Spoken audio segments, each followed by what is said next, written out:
Welcome back. Randy Block showed a graphic during the convention that demonstrated that the beef industry is increasing its price by 8% a year, and we are increasing price much faster than chicken and pork.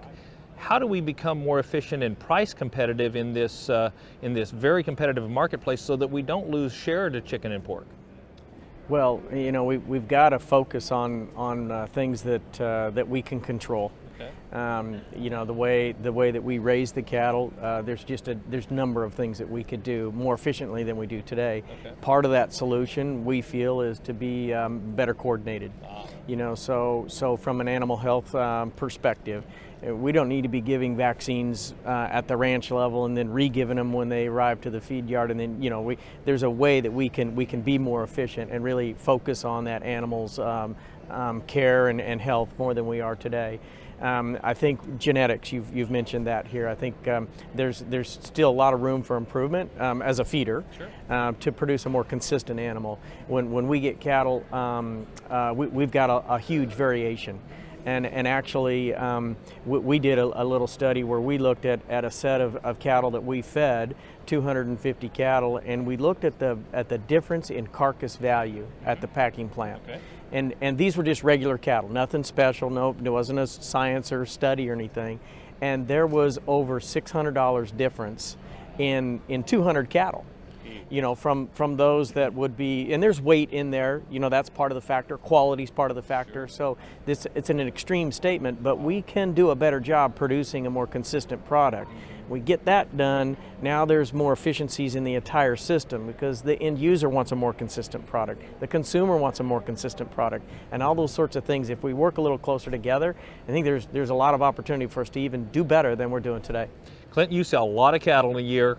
What are the things producers can do at the cow, calf, and stocker level to add more value to those cattle? Well, the first step, and John made a good point, we have to manage what we can control. The first step is buying a more consistent package from a genetic standpoint. I'm going to be honest, with the technologies we have today, you can buy herd sires to help minimize those differences in variation. Because here's the tricky thing, we talk about efficiencies and cow herd size. The efficient cow in Arizona is not the same efficient cow in Iowa, because the environments are so much different. They have different engines, different fuel requirements, and depending on where that cow is, that cow that was extremely efficient in Arizona can't produce enough product in Iowa to keep up with that cow. And if you move that cow from Iowa to Arizona, she's probably not going to breed back. So there's not only do we have that environmental effect that all of us are a little different in, the perfect definition of moderation is different, but then here's the complicated part. What's the most efficient on the ranch level may not be the most efficient in John's feed yard, or may not be the most may not deliver us the exact highest optimum product on the rail when we hang it. So walking that balance between those two is what's most difficult for a cow-calf guy. The one thing that I teach my guys or work with my producers on, and they've taught me this most of my life, but if we can balance the maternal efficiencies on our ranch. Don't think about it on every ranch. Think about it on our ranch, the specific place you're at. But always keep in mind about driving value to that carcass and trying to make sure that the person that buys our product, he captures value all the way down the chain. And the biggest mindset that I tell my guys is we're not selling calves. We're selling beef. Don't forget, we're selling beef. That's what we're here for.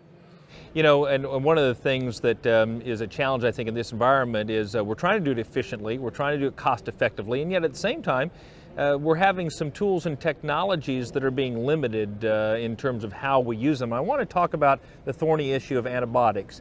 Obviously, some of the changes that have been made at FDA relative to antibiotic use and where we're headed in the next year.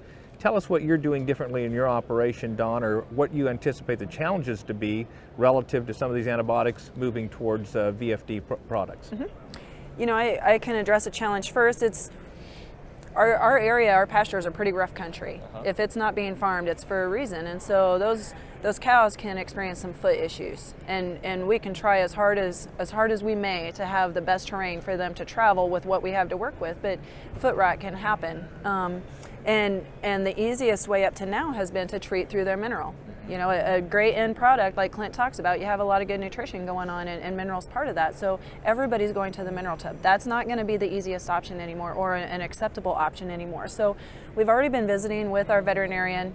What is going to be the best choice? What do you think you will be prescribing, or what probiotic or other options are there to make sure that their feet are even healthier and not so sensitive to rocks and sticks and things that are out there. So that's one immediate example in particular as we start practicing this summer to be ready for that. And from there on, you know, we all should have good vet-client relationships anyway. We should have a set protocol that we're comfortable with visiting with each other about. Should cattle get sick? Should we have an outbreak of a respiratory disease, whatever the case is? And so, you know, if we're not documenting that already, I don't care if someone has 10 cows or 10,000 cows. It's not hard to put that down in a book, you know, or your laptop or your phone or whatever you're using. So good documentation is going to be good practice for all of us. Kevin, NCBA or beef industry came under fire with consumer reports relative on the whole antibiotic issue. What guidance would you give other producers about how we can ensure that we're being good stewards of that technology?